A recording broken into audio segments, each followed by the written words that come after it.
هي القصة يا صاحبي مش في سبب رحيل سيد عبد الحفيظ خالص. القصة مش في السبب أصلا. القصة في القرار نفسه. متخيل؟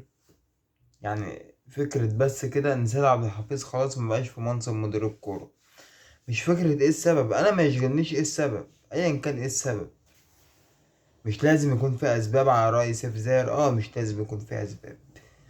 ولكن ليه؟ إيه القرار ده يعني؟ القرار ده في حد ذاته هو قرار فاشل من قبل ما نستنى ونشوف نجاح اللي جاي مكانه اللي هو كابتن خالد بيبو ولا فشله.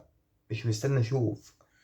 انا بالنسبه لي انا كابتن سيد عبد الحفيظ مش موجود في منصب مدير الكوره. خساره. خساره كبيره جدا. واللي جاي بعده عليه ضغوط جامده قوي ان هو يبقى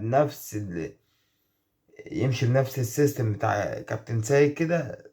صعب على اي حد. شخصيه كابتن سيد عبد الحفيظ بتمنحه المنصب ده. يعني تحس كده ان مدير الكرة في النادي الاهلي لايقة قوي عليه. أنت فاهم؟ على مقاسه بالظبط. فاللي هيجي بعده ممكن يكون حد كويس جدا على فكرة.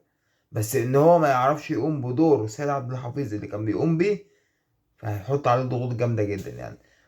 عامة خلاص القرار طلع. فكل التوفيق لأي حد موجود في المنصب ده، أو أي عامل موجود في الأهلي، في النادي الأهلي. سلام.